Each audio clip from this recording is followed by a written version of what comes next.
Welcome to the next episode of Real Stories Leadership Series for the Canadian real estate industry. I'm your host, Micheline Bentley from Matrix360, and we're excited to partner with Informa Canada. We're delivering a platform for leaders to share their experience, and the intent of this dialogue series is really to engage with business leaders as they share their insight and wisdom on their own personal journey. So before we commence, a little tidbit about Matrix360. We're a talent management workplace advisory firm that bridges the platform between human experience and innovation. It is with great privilege and responsibility that we partner and advocate for people in our industry. So without much more ado, we're going to get into it. So today we're here at the Canadian Real Estate Forum in Toronto, Ontario. And we're honored to be joined by Toni Rossi. Thank you for being here. Not at all. I'm happy to be here. Toni is the president of the Real Estate Infrastructure Ontario. And today we're going to talk a little bit more personally about your journey. So thank you for taking the time to do this. Not at all. My pleasure. So let's start a little bit with the current state. So as a leader, could you share a little bit about the work that you're currently doing today and why it matters to you? Yeah, so I currently run the real estate for the province of Ontario. And I'd spent about 17 or 18 years in the private sector, and Infrastructure Ontario is a Crown corporation, so it's really a hybrid of private sector individuals. But the catch is we are doing it for public sector impact. And I think, to me, that was very enticing when I first was approached about 10 years ago to join the Ontario Realty Corporation, which then we merged with Infrastructure Ontario. And for me, the reason it was enticing is I've always had, a passion and have spent most of my life doing some community work or volunteering. We all have, right? Like when you're a kid, you're on different committees and camps and all the rest. So there's always been a need to make a difference, but I love the private sector and I love business. And so in Infrastructure Ontario, in this particular role, I can marry both of the things that I love to do. So it is the ability to understand, professionalize, get real estate understood in the public sector, but then deliver on that promise. So, from an IO perspective, we do many great things. We're out in the marketplace to deliver on our hospitals, on our jails, on the real estate side. We're working with employees across the province to put them in great, modern, transformed office buildings, make productive use of the real estate we have. And then from a taxpayer perspective, I feel really honored and privileged to be able to use my skill and knowledge to actually save some taxpayer dollars and do it through the solution of real estate. So I've been quite lucky and love what I'm doing and staying doing what I'm doing because I'm seeing some great output.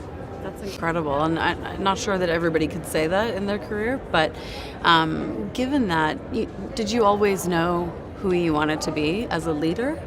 As a leader, now there's a great question. So did I always know who I wanted to be? No. And do we always know who we want to be as a leader? I don't know. I think growing up, I'll give you a little bit of a horoscope. I'm both a Leo, and in the Chinese horoscope, I'm a dragon. So if you know anything about either of those two, they are both kind of leaders. They're natural leaders, or what is perceived to be a natural leader. Right. Does that resonate with you? It resonated with me because what I found growing up was I loved to always be around people, and I think a real niche or quality of a leader is you love people. So start off with I really enjoy being around whomever. I really enjoy getting to know people. I really enjoy actually finding ways to lift people up.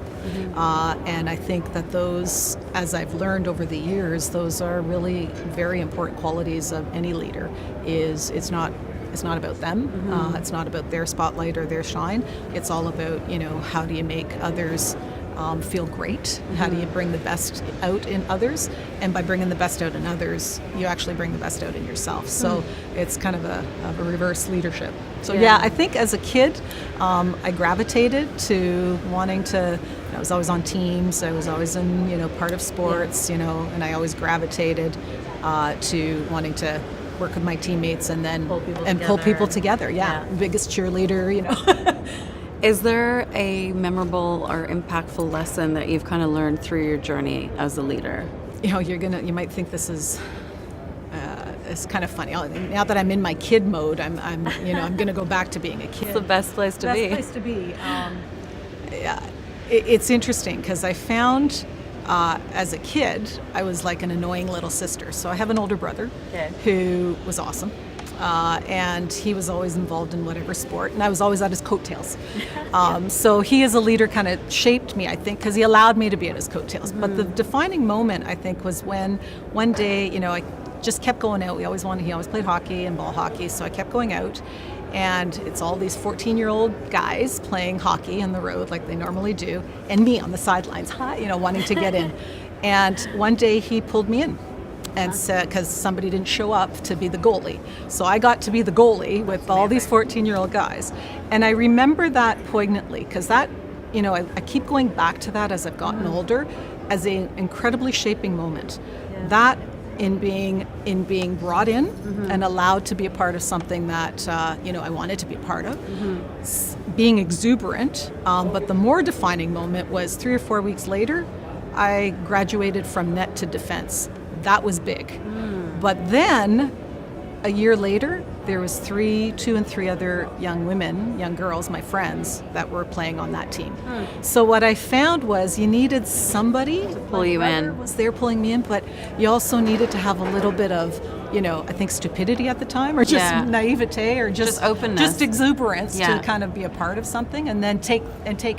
And do you feel like that really has empowered you as a human being and as a person, not just, from back then, but even now? Like you look back and reflect on that? I think, that has shaped me quite a bit. And I see over the years, the various roles that I've been in, I go into them with exuberance and excitement, like kind of like that kid naivete. And that fuels me. And then for whatever reason over my career, I seem to have sparked the interest of somebody who has pulled me in. And then over time, we've been able to make some really great impact, I think, both in... Maybe in a way you're mirroring what your brother did for others, right? Yeah. Let's talk about mentorship for a moment. Is there someone that stands out in your career, and maybe both personally and professionally, that really not just resonates with you, but that you think back on a piece of advice that you were given that has kind of helped shape the leader that you are today? So probably 2 very impactful individuals. One is from high school, so it was my high school principal. Wow. And I found that she was, just incredible in her approach. So I went to an all-girls school. So this individual had, the carriage of trying to form and shape the minds and the souls of 1,400 young women at any given year. And the one thing through the years that I found with her was absolute community, persistence, and she would constantly talk about service and to be in service of others. And so that has truly shaped me, and I think of her often. And every time you're in a different situation, you have it's a mentor because you have visual images of people that come in your brain. So she often comes in my brain in certain situations, and I think of what she had said as part of being in service always, but being in service with deliberation. So it's not like you are being walked over, having a purpose to be in service. And then another mentor was more from a career perspective. And I spent a lot of time at Cadillac Fairview, and so I spent a lot of time with Peter Sharp, and he would always he had 2 pieces of advice that I use often now. One of them was whenever we're in a situation where you're trying to make some decision and figure out the risks that are there, he would often say, don't pull the tree up by the roots to see if it's growing. And I take that a lot in that, you can't just go into a situation and tear it apart. Right. Almost like don't throw the baby out with the bathwater. I was just thinking that. But his was a bit better. I found. Don't pull the tree up by the roots to see if it's growing. And then the other one was, hair grows back. So every once in a while you need a haircut. And I thought for a lot of reasons, right? You need to, kind of get your haircut to be pruned and looking good, but also it's okay. And hair does grow back. Maybe you go through that one style that wasn't so great, but it's going to grow back. But it's a learning experience, right? It's optimistic. So I found with both of those individuals, they're hugely optimistic souls. Yeah. And so from a progressive perspective, Yeah. always looking kind of... And it kind of applies to so many different things, doesn't it? Yeah. Personal or professional. If you could go back to your 20-year-old self, and you clearly have a vivid memory of like stages in your life, which is remarkable. It shows that there were some poignant moments there. But if you could go back to your 20-year-old self now, what piece of advice would you give yourself, knowing what you know now as a leader? Interestingly enough, I almost was able to go back to my 20-year-old self. I have a young daughter who's now 23, and when she was 20, she was in university and taking business class, and one of her assignments was asking business leaders what their piece of advice was for being success. Mm-hmm. So not that it's interesting on this particular question, because now I've reflected on this one through her eyes. And she's very, it's a reverse mentor, right? She's you see yourself in your kids, but you also see yourself. And the advice that, it took me a while to think about this, because I worked through it, and I saw myself in her eyes as a 20-year-old kid. And I thought, okay, what do I say to Kenzie as a 20-year-old young woman coming up in business and the industry that I've learned? And we boiled it down to, if you will, the ABCs of leadership. Okay. And so I'll give you my A's. Okay. And so when I was 20, I just talked about the naivete and just being who you are. I think over the years that kind of gets squashed. But I actually think that having authenticity and taking authentic action is hugely important. So that was the A. So for Kenzie, I'm like, be authentic, and be authentic in your actions. Yeah, wherever you are in that moment. And in my 20-year-old self, I may have been doing that, but not in action. You kind of changed who you were to You're trying to present something that you weren't are. Right. The B is boundless belief. If you cannot resonate with what you're doing, and again, to my 20-year-old self, and saying it to Kenzie, I always had passions and beliefs, and I would wake up in the morning and there's certain things that you're energized with. Right. So if you go off of those beliefs, it's really hard to be boundless in it. Right. And then once you have one, you're in. Yeah. So boundless belief. And then the C for me was courageous curiosity. I found as my 20-year-old self, I thought I either knew everything, or I stopped learning, or I shut stuff down, because why am I picking up that book, or why should I learn about this? Because it wasn't courageous. And so having the courage to be curious and then following through with that is huge. Yeah. And then it ends with D, because I'm a huge Da Vincian, so I think I'm a Renaissance geek. I must have had another life, it must have been in there. So Da Vinci always talked about, he had a great quote about doing and the urgency of doing. So Da Vinci in doing then gives you excellence. So there's my ABCs. I love that. And it was interesting kind of going through that thought process through the eyes of my daughter.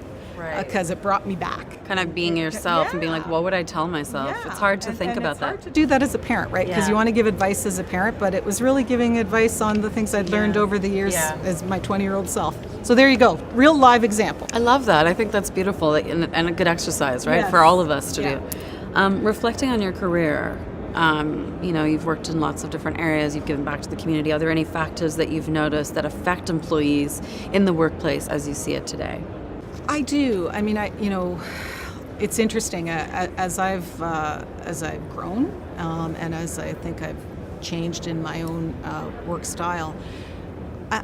We always have worked hard, and I think today's society and today's younger workforce works hard as well. Yeah.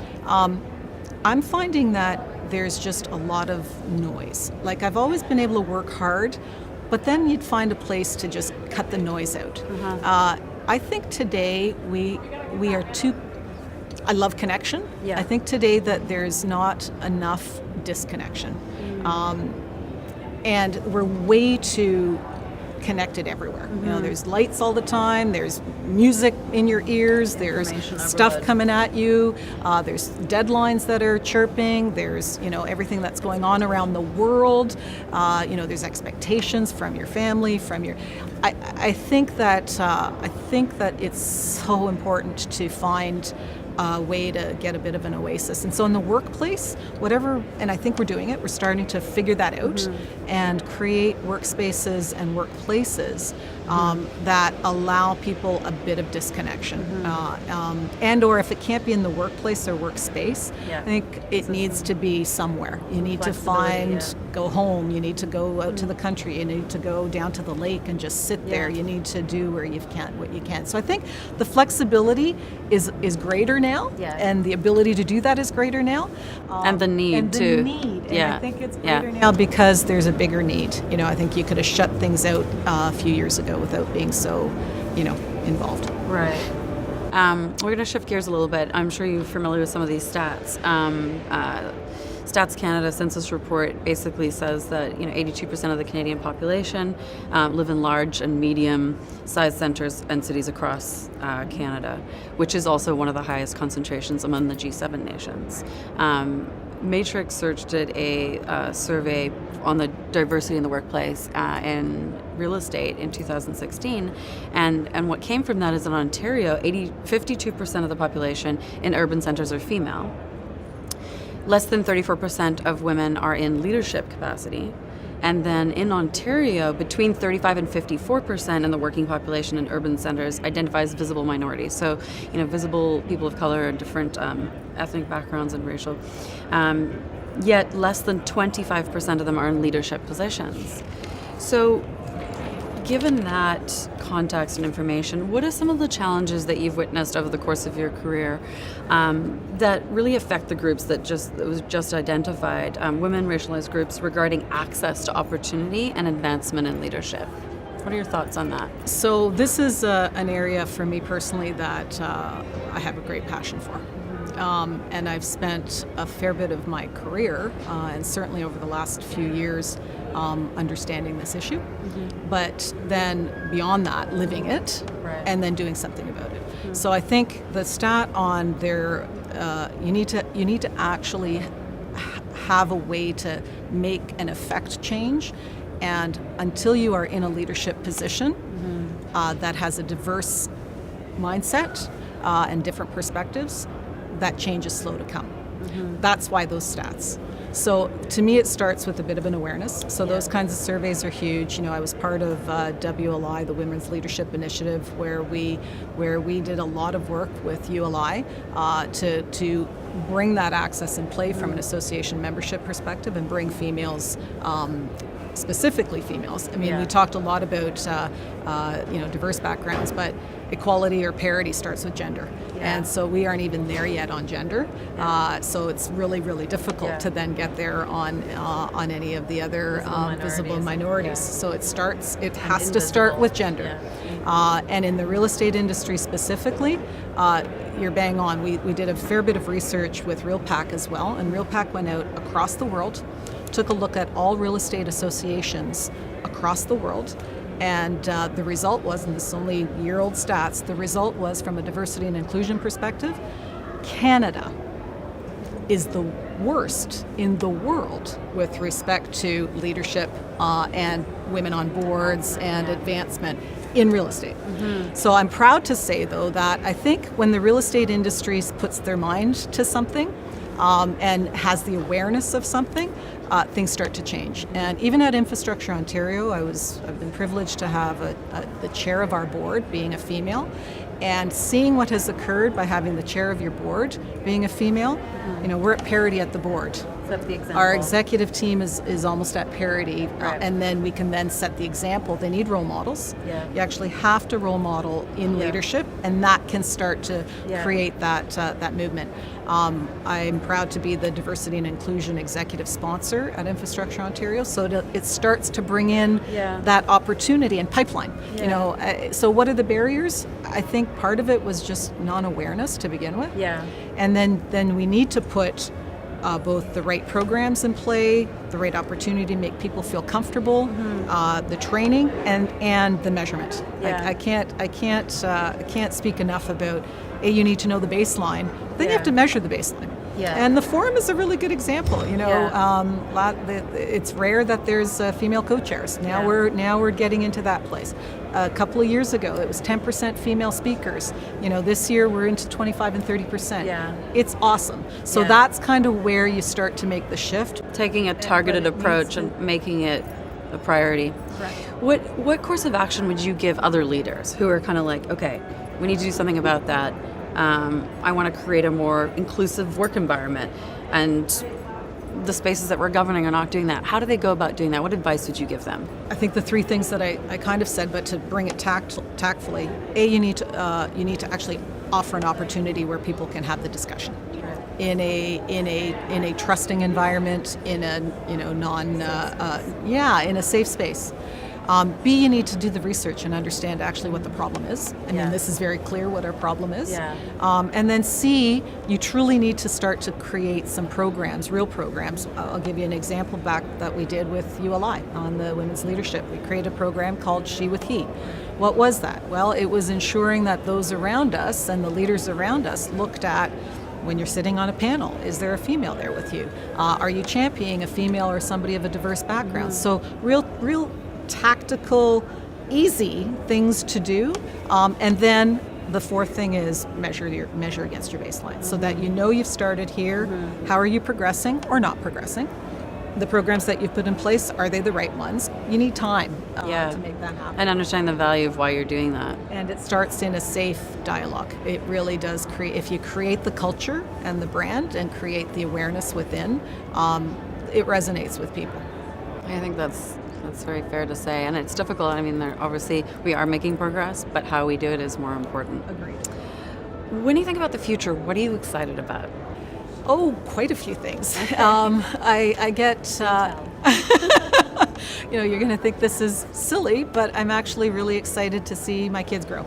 I'm really excited to see the opportunity in their eyes. I've got 23-year-old twins and a 14-year-old, and wow, that's a handful. Yeah, they all have a different perspective, and I think because I'm excited about that and listening to what they're saying, they're excited about, where they're headed. So that exuberance is in there. I'm excited about our province, I think, and our city. I live in Toronto. We live in Ontario. I think Canada has, and specifically Toronto and Ontario, we have such a great impact, or could have a great impact on the world. Yeah.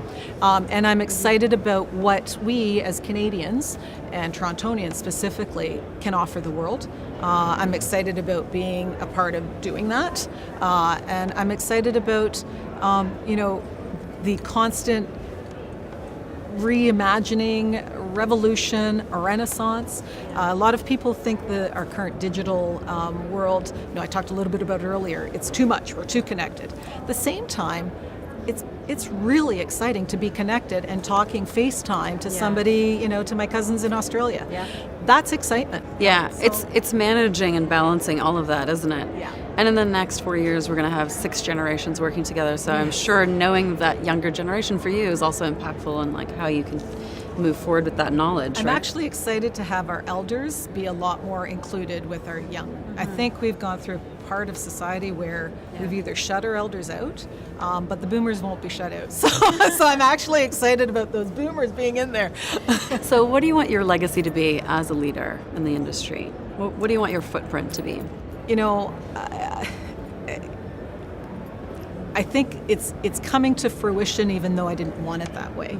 So I have found myself to be, pioneer's the wrong word, but somebody who's not afraid to be the only one in a group and then bring others. So my legacy, I think, I spent a lot of time in the private sector. I'm still the first and only female at GM at TD Centre. I'm now part of RealPAC. I'm the first female VP there, vice chair there, and will be, that first chair. So to me, a legacy is it's okay to get involved, but to me, the legacy is you can't just be the first, you can't just be the only. How are you ensuring that that diversity and that inclusion comes in? Continues. So continues. Yeah. So my legacy would be, it's great to have been the first one to go in goalie with a bunch of 14-year-old guys, but it was more how did I bring my friends in and how did I bring others to join. I love that. Is there any misconception in your career that you, what do you think your largest misconception was about your career from the outside looking in? That's an interesting question. Okay, misconception. It's funny because I'm in the real estate industry. I don't have a real estate degree. I actually have a sport and health and physical education. I have a science degree. I never, ever, ever imagined myself in this industry, and here I am 30 years later in all aspects. So I think the misconception is, the fit. Like, what the heck are you doing in real estate? You have a physical and health education degree. That is the misconception of, but then it's like, okay, you can be successful in an area that you may not have, taken your education in. So that perhaps is a misconception about me, is people think I've had the education in real estate, and I haven't. In my early years, I have. Now you have. 30 years, but certainly as a base education, that's not what it was. Well, thank you for taking the time to tell us about your journey and experience. It's certainly been a really engaging conversation. Thanks for having me. Absolute pleasure. And on behalf of Matrix360 and Informa Canada, we really appreciate that personal take on what you can share with future individual leaders and people in the current state right now. So if you'd like to learn a bit more about Matrix360 and Informa, please check us out on our website. Thank you so much.